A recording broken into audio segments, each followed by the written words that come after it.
When I look at my life, and I look at the people that had the greatest influence on my life, obviously I start with my father and my mother. I had a scoutmaster who was really important for me. One of the teachers at Boylan is one of the more influential people, and then a particular professor when I went to college. So I can identify 3 or 4 people that really had an influence on me. And the teacher at Boylan, a lay teacher, really helped me direct my energy and really helped me understand that it's okay to be funny, but it's more important to be responsible and to be somebody that would be reliable. And I think I really owe that first lesson in life to that particular teacher at Boylan. I think that the values of Boylan certainly encouraged work ethic, not coasting, only getting what you work to deserve, and then the values of service, and obviously a strong basis in faith. Boylan has made an impact in this community, even though it's really been around for about 60 years. And you look at the impact, and I think it's been a positive impact. And I think that's why Boylan really deserves the recognition of an organization, an institution in this community that has generated positive energy and graduates that have continued to contribute to our community. I nominated Gigi's Playhouse Rockford because I think it fits a segment of our community that needed support and wasn't finding it elsewhere. When we had Colleen 16 years ago, it was our first child, and we didn't know ahead of time that she would have Down syndrome, and so it was quite a shock. And you know, you're excited about obviously having a child, but then all of a sudden you're handed this result that you didn't at all anticipate, and you don't exactly know what you're supposed to do now. We didn't have a Gigi's Playhouse Rockford here then. If we had, and as we do now, Gigi's Playhouse Rockford connects new parents right at the hospital level, connects new parents with parents of children with Down syndrome.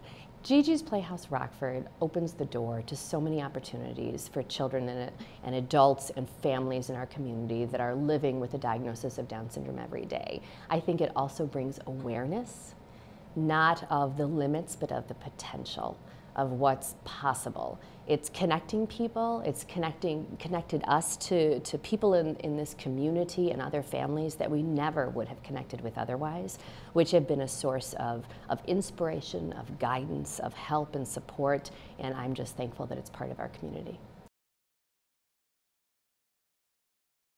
First of all, it's a pleasure to be here and be part of this group. And I joined the National Land Institute a couple of years ago on the board, and it was just, frankly, a new world to me.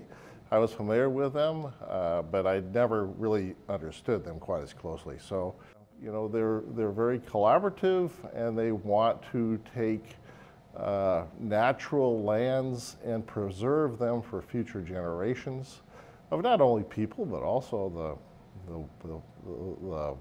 the animals and you know, the fauna, flora and fauna. So that struck a chord with me, and I've been working with them ever since. We also spend a great deal of time when it comes to enhancing the properties and managing them in a sustainable way.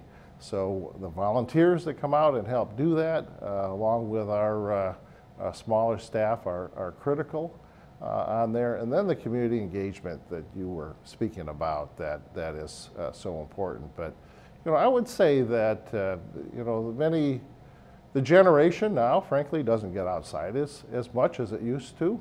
And I'm a firm believer in that when I go outside and do some exploration, that I'm healthier and I'm smarter. So you know, let's help that generation get outside and enjoy it, explore a little bit. I nominated Chicago Rockford International Airport. I just think that they are the epitome of an organization that does for the community, from education to jobs to economic development, and then giving back. So they kind of encompass everything that I think is good that an organization should be for a community. residents may not know the impact because they think of airports of air travel to go someplace, right? Either business or leisure. And I think the interesting thing about the RFD is that they encompass everything. So we have travel that you can go different places, but also, the cargo, the new companies that they're bringing in town, their partnerships with a company like AAR or Rock Valley College to bring education and jobs here is pretty amazing. And so I think that just widening the rope and the opportunity for people to see what RFD is about beyond travel, leisure travel, is huge.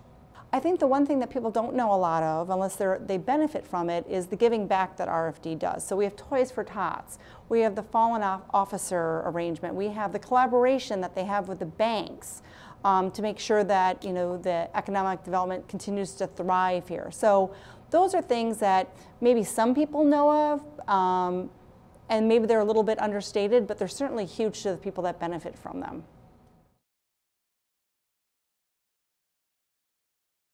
I've been acquainted with them for about 20 years with Rockford Local Development Corporation, and I decided to nominate them because too few people in the community know who they are. They've been a catalyst for economic development in the community, as I said, for about 30 years, more than 30 years. They have worked with the city in partnership on a number of projects, and I think most people don't know that they've been involved. For example, the Turner School project, where the police department developed a district police station. That probably couldn't have happened without RLDC's involvement. In addition, probably their primary focus is that they are a community development corporation, a CDC, and they originate and service small business administration loans through their SBA 504 program, which provides secured financing on favorable terms for local businesses. If you go from the river 5 blocks east on State Street, can't say virtually every, but the vast majority of businesses have been touched by RLDC's financing, and we've now developed a lot of businesses and activities stroll on State. We've got a city market. RLDC wasn't directly involved in either of those to my knowledge, but it's helped create a critical mass downtown. We've now got housing downtown, which we'd never had before. And again, I think a lot of that doesn't happen without RLDC starting to finance in the area 15 or 20 years ago.